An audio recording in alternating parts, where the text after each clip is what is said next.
In the 90s, you either grew up a Nintendo kid or a Sega kid. I was definitely a Nintendo kid.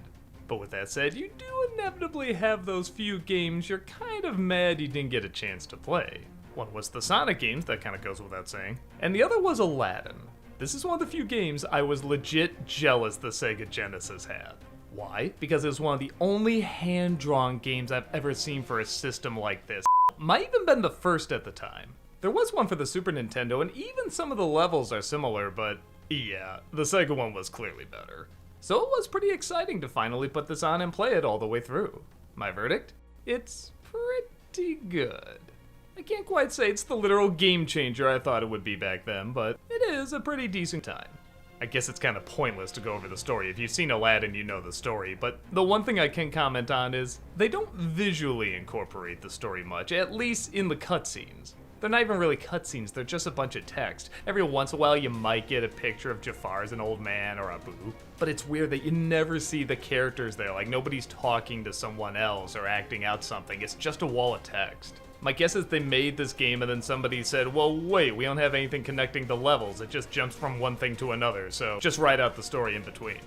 I guess on that note, it's also a little weird that when you kill a boss, you don't usually see him get defeated, the level just kinda stops. Again, I know this is based on a movie that the game is assuming you've seen, but there could have been just a hint more narrative to this, even if it is a game this old. With that said, the gameplay and animation does hold up pretty good. Again, for the system it was on. It's got a good sense of humor and energy, and the levels are pretty good at being laid out in a way where there's secret passages or other ways you can get to the end. Sometimes that can make the map layout a little confusing. Once in a while when we regenerate back, we weren't sure if we were going backwards or forwards. I do remember getting confused in the Cave of Wonders, like which rock platform can do what and how long can it stay there, is it gonna sink, or if I jump off of it, will it just explode, and is it gonna rise up, and these stupid bats are flying everywhere. I swear, these are the worst enemies in the game, but you figure it out pretty quick. It also does a good job incorporating the film's sense of humor. All throughout the backgrounds, we kept finding little touches that they didn't have to throw in there, but they did, and it's appreciated. It really feels like the comedy of the movie lives on through this. Sometimes the controls can be a little wonky, like it does do that thing where if you're going fast and you stop, there's a little bit of a slip, so you might fall off a platform, and yeah, I swear it does have a little bit of that delay when you push a button to jump. It's like a frame or two off, which in a game like this is kind of vital. But again, there's that wonderful cheating button. If you make a mistake, you can just press one of the L buttons and it rewinds it to wherever you want. And of course, being me, I abused it like mad. Because of this, I did beat the game in about an hour and a half, and I do know if I didn't have that rewind button, it would have taken a lot longer.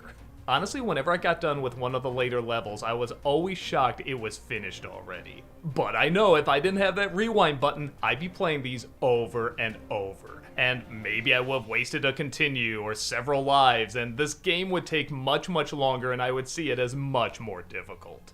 So I will say, even though I didn't play it this way, if you really do want the full experience, you should probably play it without using the rewind button. But yes, it's gonna be a lot harder, and they throw some stuff at you that just straight up isn't fair. The end of this level, where you're flying the carpet over the lava, you basically have to have these directions memorized. It starts off okay, but the faster it gets, the more you realize an average human being would not be able to keep up with them. As much as I was saying they could have incorporated more of a narrative into this, I will say there is still a fair amount of creativity. Not just in the backgrounds, but in the level setups. I love the idea that you go inside the genie's lamp at one point. And it's funny because, again, the Super Nintendo version does the same thing, but it looks almost totally different. There's all these clouds, and it looks kind of pretty. And this one, it's just a totally black background. And at first you think, well, that's not gonna work. But again, it really does match the movie, where the background just kind of disappears. Maybe you'll get like a red or a blue, but that's about it. It's mostly black. And the focus is on all the cool things you're seeing the genie do. So yeah, I guess there's not a ton else to say about the game, except it is a good time. Is it difficult if you don't use the rewind button? Yeah, it's really, really rough, so I like that there is that option. You can or can't use it. For me, I'm way too impatient, but maybe you want more of a challenge. Either way, it is still a bright, colorful, and funny good time. If you want to see one of the earliest examples of hand-drawn animation in a 16-bit system, this is definitely an essential one to check out.